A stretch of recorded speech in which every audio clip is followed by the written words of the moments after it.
नमस्कार। आज हम लोग पढ़ने जा रहे हैं वस्तु बाजार में पूर्ति। पूर्ति अनुसूची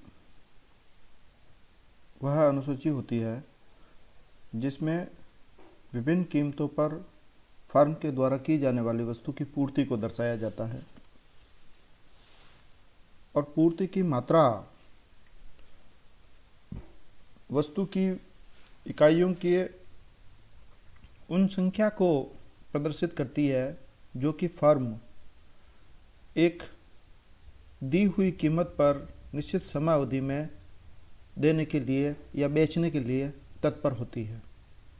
एक बार वापस, वस्तु की पूर्ति से अभिप्राय एक निश्चित समय अवधि में निश्चित वस्तु की कीमत पर फर्म के द्वारा बेची जा सकने वाली वस्तुओं की मात्रा को हम वस्तु की पूर्ति कहते हैं। देखिए, ये पूर्ति अनुसूची है जिसमें यह वस्तु की कीमत को दर्शाया गया है।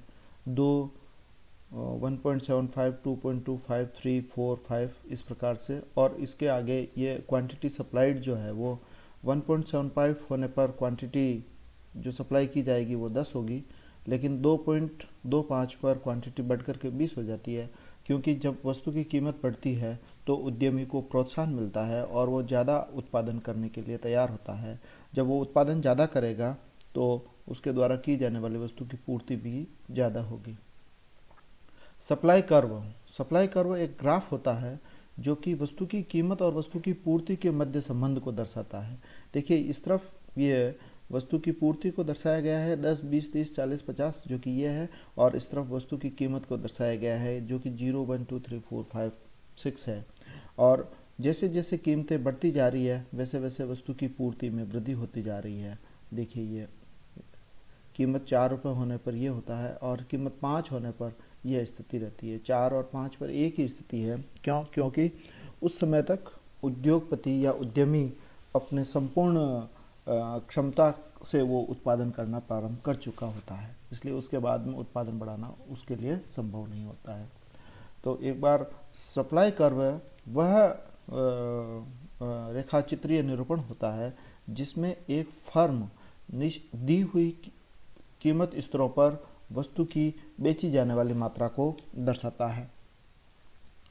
लॉ ऑफ सप्लाई क्या है? पूर्ति का नियम क्या है? पूर्ति का नियम वस्तु की कीमत और वस्तु की पूर्ति के मध्य धनात्मक संबंध को दर्शाने वाला नियम जो है वो पूर्ति का नियम कहलाता है। पूर्ति का नियम जहाँ पर वस्तु की कीमत और वस्तु की पूर्ति के मध्य धनात्मक संबंध को दर्शाया जाता है, जो कि यह इस कर्व के अंदर दर्शाया गया है। देखिए, ये बाएं से दाएं ऊपर चढ़ता हुआ कर्व होता है।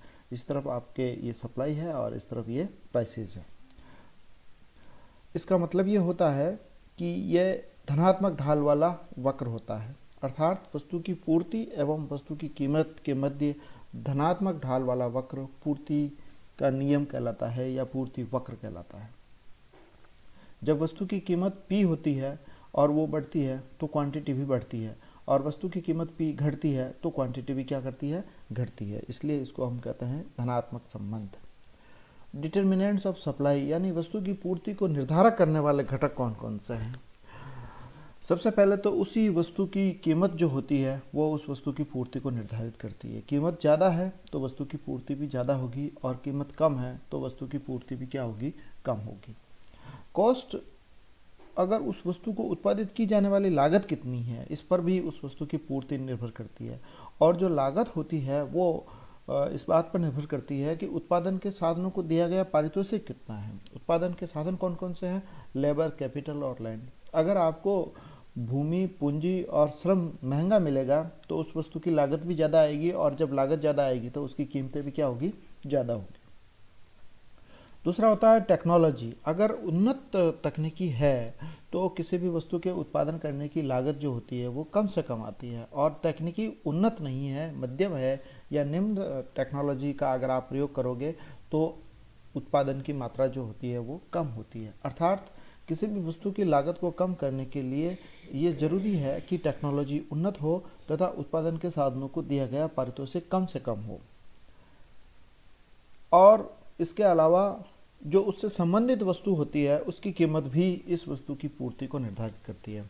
अगर संबंधित वस्तु की कीमत कम है तो लोग उसकी ज़्यादा मात्रा खरीदेंगे और इस वस्तु की मात्रा को कम खरीदेंगे। अगर संबंधित वस्तु की कीमतें ज़्यादा है तो लोग उसकी मात्रा को कम करके इस वस्तु की मात्रा को ज़्यादा खरीद सकते हैं। इस प्रकार से संबंधित वस्तु की कीमतें भी इस वस्तु की पूर्ति को निर्धारित करती हैं। इस प्रकार से आज हमने 3 चीज़ें पढ़ी है। सबसे पहले पूर्ति की परिभाषा, वस्तु की पूर्ति की परिभाषा, फिर लॉ ऑफ सप्लाई और फिर डिटर्मिनेंट्स ऑफ सप्लाई। 3 चीज़ें, वस्तु की पूर्ति, दी हुई कीमत पर उद्यमी के द्वारा जो वस्तुएं की मात्रा बेची जा सकती है उसको हम वस्तु की पूर्ति कहते हैं। लॉ ऑफ सप्लाई वस्तु की कीमत और वस्तु की पूर्ति के मध्य धनात्मक संबंध को दर्शाता है, और डिटर्मिनेंट्स ऑफ सप्लाई यानी वस्तु की पूर्ति के निर्धारक घटक जो है वो सबसे पहले उसी वस्तु की कीमत, उस वस्तु की कीमत, दूसरा उस वस्तु को उत्पादित करने की लागत जो कि उत्पादन के साधनों को दिए गए पारितोषिक तथा प्रौद्योगिकी पर निर्भर करता है, और तीसरा संबंधित वस्तुओं की कीमतों पर जो है वो वस्तु की पूर्ति निर्धारित होती है। धन्यवाद। आज के लिए इतना ही।